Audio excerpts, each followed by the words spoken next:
La lutte des femmes pour le droit de vote. Au travers des millénaires, la dominance masculine a prévalu dans la société, à quelques exceptions près. Dès la formation des groupes d'individus, des tribus et plus largement des populations rurales et urbaines, il y a eu une personne, un homme, qu'il s'appelle chef de tribu, empereur ou roi, qui s'est mis en avant pour diriger les affaires. Sur le plan physique, l'homme est généralement plus fort, plus musclé qu'une femme. Donc, on peut supposer qu'au fur et à mesure de l'évolution de notre espèce, dans un environnement dangereux où il fallait lutter pour trouver la nourriture et assurer la survie, l'homme prenait le dessus. En tout cas, dans les premières grandes civilisations de l'Occident, comme la Grèce antique et l'Empire romain, les femmes ont été réduites pour l'essentiel à un rôle de mère et de femme au foyer. Cela ne veut pas dire que les femmes n'influaient pas dans l'exercice de pouvoir à Rome, comme Livie, la femme d'Auguste et la mère de Tibère, ou encore Agrippine, la femme de Claude et la mère de Néron. On peut aussi citer d'autres exceptions de cette dominance masculine au cours des siècles. En Espagne, la reine Isabelle Ier de Castille, en Angleterre, la reine Marie Tudor, Marie la Sanglante, et sa demi-sœur, la reine Élisabeth Ier. En France, Catherine de Médicis, l'épouse d'Henri II, Marie de Médicis, l'épouse d'Henri IV et la régente de Louis XIII. En Autriche, l'impératrice Marie-Thérèse et en Russie, l'impératrice Catherine la Grande. Autrement, cette situation de dominance masculine est restée dans l'état jusqu'à la fin du XIXe siècle, sauf dans certains pays. La première féministe de note, l'anglaise Mary Wollstonecraft, a écrit de nombreux livres et surtout un pamphlet contre la société patriarcale de l'époque, Défense des droits de la femme. Malheureusement, ses écrits sont en avance de son temps et passent aux oubliettes, jusqu'à la renaissance des mouvements féminins qui redécouvrent ses écrits vers le dernier quart du XIXe siècle. Dès lors, Mary Wollstonecraft est considérée comme une figure majeure dans la lutte des femmes pour l'égalité des droits. Elle est aussi connue pour être la mère de Mary Shelley, sa deuxième fille, l'auteur de Frankenstein. Mary Wollstonecraft a passé plusieurs années en France pendant la Révolution. En fait, elle est arrivée un mois avant que Louis XVI soit guillotiné. Le texte fondateur de la Révolution française, Qu'est-ce que le tiers-État, publié en 1789, est de la plume d'Emmanuel Joseph Sieyès, l'abbé Sieyès. L'année précédente, il sort un pamphlet attaquant la noblesse dans son Essai sur les privilèges, sans pourtant dire grand-chose sur le clergé. En septembre 1791, une femme, l'écrivaine Olympe de Gouges, publie la Déclaration des droits de la femme et de la citoyenne.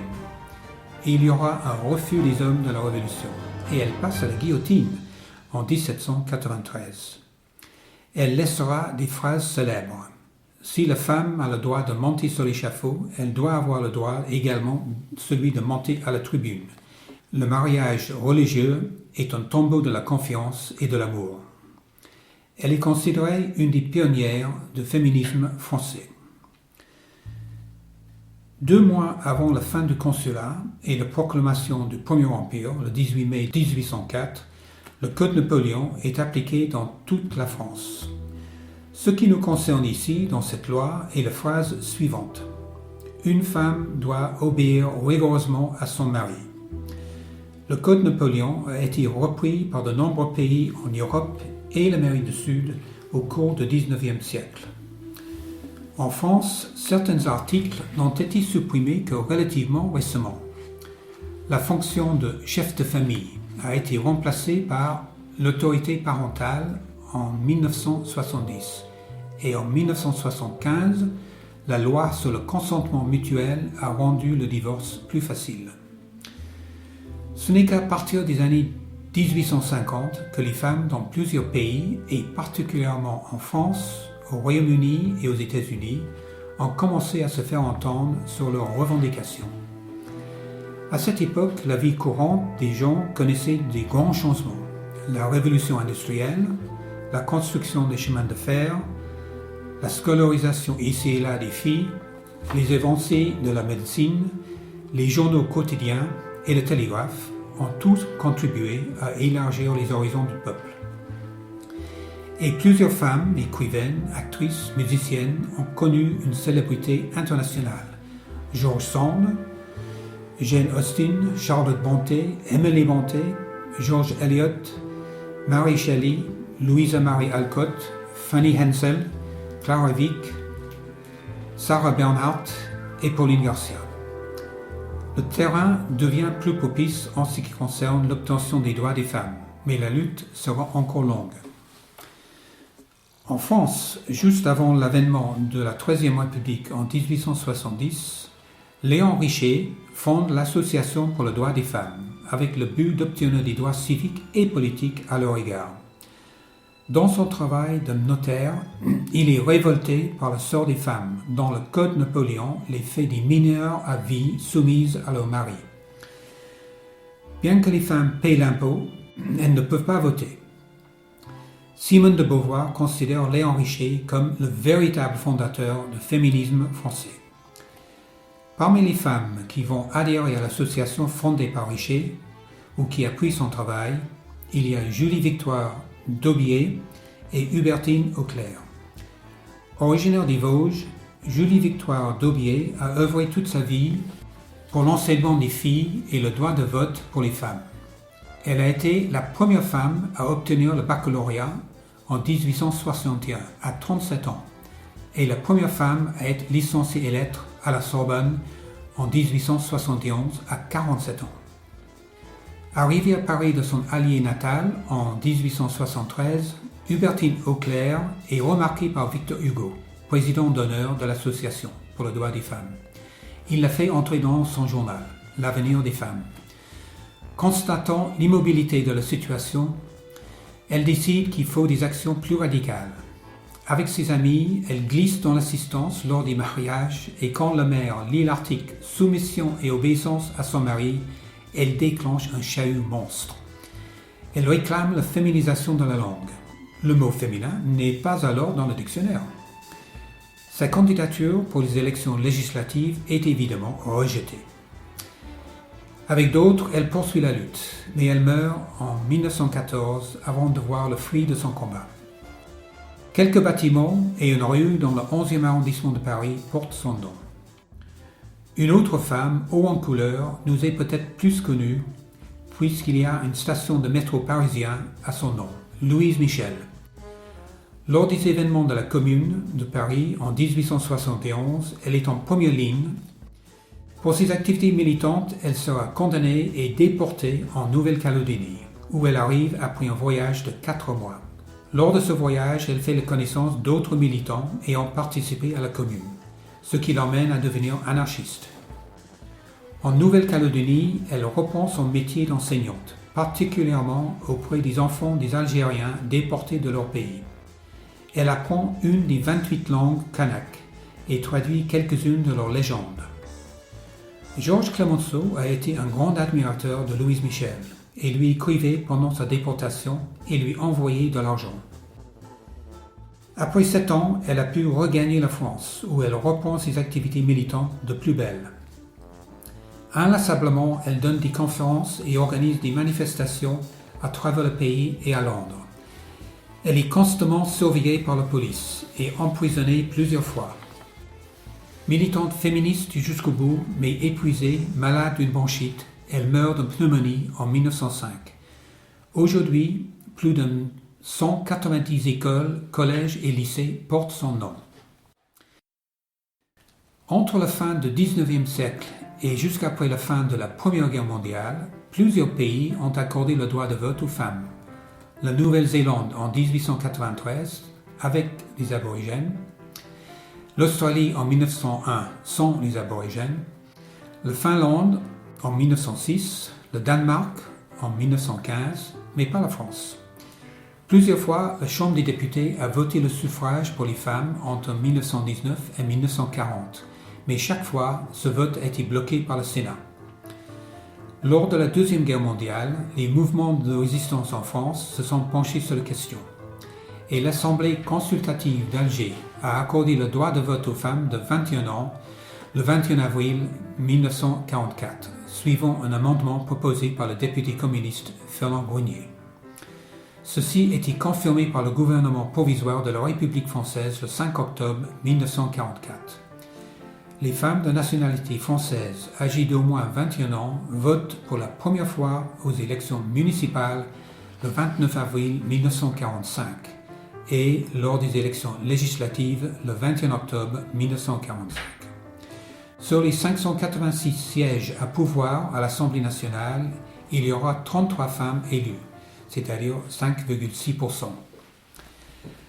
L'histoire de la lutte des femmes pour le droit de vote au Royaume-Uni est marquée par deux courants, l'un pacifique et l'autre beaucoup plus radical.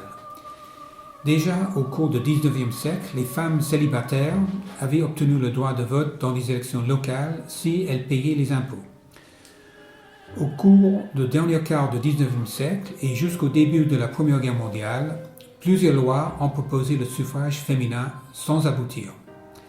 L'incohérence de la situation électorale et sociale en Grande-Bretagne a engendré des mouvements féminins appuyés par quelques hommes. Heureusement, c'était le cas. Car pour obtenir le droit de vote pour les femmes, il fallait que le Parlement passe des lois, et dans cette institution, il n'y avait que les hommes.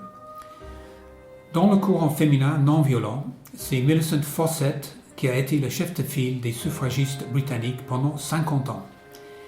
Elle était la 7e de 10 enfants dans une famille heureuse où les enfants étaient encouragés de faire des activités physiques, de lire et de dire ce que l'on pense. Dès la fin des années 1860, elle prend la parole dans les meetings et publie des pamphlets et livres pour sensibiliser le public sur la question des droits des femmes. Sa sœur aînée, Elizabeth, a surmonté tous les obstacles pour devenir la toute première femme médecin au Royaume-Uni en 1865. Un peu plus tard, Elizabeth a appris le français afin d'obtenir le diplôme de médecin de la Sorbonne en 1870. La fille de Millicent, Philippa Fawcett, a été la première femme à obtenir la note maximum dans les examens de mathématiques à l'université de Cambridge en 1890. Mais elle ne pouvait pas recevoir un diplôme car c'est seulement en 1948 que cette université les octroie aux femmes. Après presque 30 ans de lutte, Millicent Fawcett constate que la situation des femmes n'a pas bougé et en 1897, elle fonde et devient présidente du mouvement principal des suffragistes. Elle est la première femme à être commémorée dans Parliament Square à Londres devant le Parlement. Lydia Becker est une autre militante dans le courant pacifiste. Avant de s'occuper des droits des femmes, elle a eu une carrière scientifique très réussie dans la botanique et l'astronomie et correspondait avec Charles Darwin. Lors d'un meeting dans l'île de Man en 1880, son discours a encouragé les femmes de l'île à pousser le Parlement local à proposer une loi sur le droit de vote des femmes.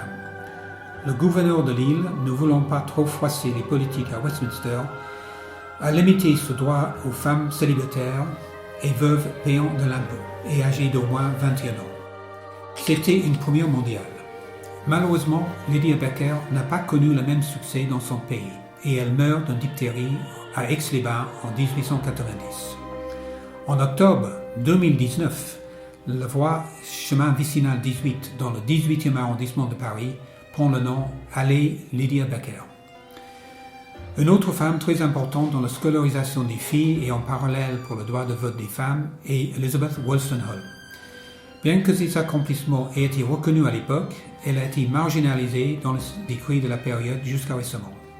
Son nom et son image sont gravés sur la plinthe de la statue de Millicent Fawcett dans Parliament Square. En 1903, et devant un nouveau refus au Parlement à Londres sur le droit de vote des femmes, il y a eu une scission dans le mouvement principal. On allait distinguer les suffragistes, les pacifiques, des suffragettes radicales violentes. C'est ainsi que le courant radical a débuté, dont la meneuse a été Emmeline Pankhurst, aidée en cela par ses filles. Maintenant, il allait y avoir des actions fortes, désobéissance civile, casse de fenêtres, incendie des bâtiments, etc. Et plus de publicité. Une autre Emmeline Patrick Lawrence, a eu l'idée d'introduire 3 couleurs comme symbole de reconnaissance de leur mouvement. Pourpre pour le sang royal dans les veines de toute suffragette, blanc pour la pureté dans la vie publique et privée, et vert pour l'espérance et l'emblème du printemps. Cela va marcher de tonnerre. Les suffragettes s'habillaient dans les 3 couleurs, il y avait même des chaussures et des culottes en 3 couleurs. Des marchandises de toutes sortes ont été fabriquées en 3 couleurs pour la bonne cause. Mentionnons maintenant 4 événements notoires. En haut du Parlement à Londres, il y a la Galerie des Dames, dont les vitres sont couvertes par de lourdes grilles en fer. De cette galerie, les femmes peuvent suivre difficilement les débats des députés dans la chambre en bas. En octobre 1908, 2 suffragettes, Muriel Matters, une Australienne, et Helen Fox montent dans la galerie et s'enchaînent sur la grille pendant un débat dans la chambre parlementaire. La police n'arrivait pas à les libérer. Il a fallu appeler un forgeron pour d'abord démonter la grille avec les 2 femmes encore enchaînées dessus. Mademoiselle Matters avait d'autres idées géniales. Lors de la possession du roi Édouard VII pour l'ouverture officielle du Parlement en février 1909, elle a loué un dirigeable en espérant survoler la possession et jeter des tracts dessus. Mais le vent a contraint de faire un tour de Londres. Son exploit a fait la une des journaux à travers le monde. Le 18 novembre 1910, il s'est passé un épisode lamentable, Black Friday ou Vendredi Noir. Lors d'une marche des suffragettes vers le Parlement, la police et les hommes dans la foule ont attaqué de nombreuses femmes physiquement et sexuellement. 115 femmes et 4 hommes ont été arrêtés, mais toutes les poursuites sont abandonnées. Le ministre de l'Intérieur de l'époque, Winston Churchill, a refusé une enquête. C'est en juin 1913 qu'il y a eu un événement tragique.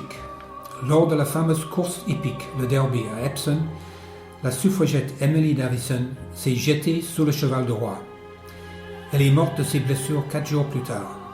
Un grand nombre de suffragettes ont connu l'emprisonnement dans des conditions effroyables. En effet, comme souvent, elles observaient une grève de la faim plutôt que de payer l'amende. Les autorités pratiquaient l'alimentation forcée, une véritable torture. Le peuple devenait très concerné et le gouvernement n'a rien trouvé de mieux que de passer une loi abominable connue sous le nom de chat et souris. Quand la femme gréviste était au point de la mort, elle était relâchée. Et quand elle allait mieux, elle était réincarcérée. Pendant la Première Guerre mondiale, les mouvements suffragistes et suffragettes ont été largement suspendus. Sans doute le rôle des femmes dans ce conflit épouvantable de 14-18 a contribué à débloquer la situation en 1918. Ainsi, en novembre 1918, 10 jours après l'armistice, une loi est passée donnant le droit de vote aux femmes de plus de 30 ans et qui possédaient une propriété en propre ou par le mari ou par location dont les impôts locaux étaient d'au moins 5 livres. La même loi donnait le droit de vote à tous les hommes de 21 ans sans autre limitation. Dans les élections législatives, le mois suivant, le 14 décembre 1918, 17 candidates se sont présentées, mais une seule a été élue. Elle s'appelait la comtesse Constance Markowitz, d'origine aristocratique irlandaise. Elle s'est mariée à Paris avec un comte polonais, Casimir Markowitz. Comme elle représentait le parti Sinn Féin, le parti nationaliste d'Irlande, elle n'a jamais siégé à Londres. La première femme à siéger dans le Parlement à Londres a été Nancy Astor, d'origine américaine. Par une coïncidence historique, elle et son deuxième mari, le vicomte Waldorf Astor, sont nés le même jour à New York. Il a fallu attendre 1928 pour que les femmes obtiennent l'égalité de droit de vote avec l'âge de 21 ans comme seule condition. Les États-Unis avaient aussi leurs féministes, suffragistes et suffragettes. Carrie Chapman Catt a été le président par 2 fois de la National American Women's Suffrage Association. Sa deuxième présidence, de 1915 à 1920, a coïncidé avec la ratification du 19e amendement de la Constitution américaine en 1919, donnant droit de vote aux femmes blanches dans tous les États américains. Il a fallu qu'une majorité des 3/4 des États approuve cet amendement pour être appliqué, et l'État de Tennessee a permis d'atteindre celle-ci par une voix. Le député Harry Burn de Tennessee n'était pas spécialement favorable, mais le jour de vote, sa maman lui a dit « Tu vas être un bon garçon et voter oui ». Néanmoins, plusieurs États du Sud n'ont ratifié cet amendement que des décennies après. Et pour les Afro-Américains et les Amérindiens, hommes et femmes, il a fallu encore attendre quelques décennies. En Allemagne, après la Première Guerre mondiale, la République de Weimar accorde en 1919 le droit de vote à toute personne sans distinction de genre âgée de plus de 20 ans. En janvier 1933, le Reichstag avait 37 députés femmes, mais 0 en novembre 1933, quelques mois seulement après l'arrivée au pouvoir d'Hitler. La vision nazie de la femme était une personne cantonnée à la maison, s'occupant des tâches ménagères et des enfants. Il ne fallait surtout pas qu'elles accèdent à des postes de responsabilité, mais elles pouvaient être membres de parti car celui-ci avait besoin de leur cotisation. De nos jours, il y a encore des pays où le droit de vote n'existe pas, quel que soit le sexe de la personne. En plus des dictatures pures et simples, il y a toutes sortes de blocages, même quand un système de vote existe. Empêchements religieux, tests d'alphabétisation, sexe, race et âge. On voit qu'il peut y avoir des retours en arrière. Il faut rester vigilant. Dans d'autres domaines, l'égalité homme-femme reste à faire. Enfin, pour terminer sur une note plus humoristique, j'ai vu que récemment, certaines joueuses de tennis, ce qu'on appelle les tenniswomen, voulaient jouer 5-7 comme les hommes et non seulement 3-7. Je vous remercie.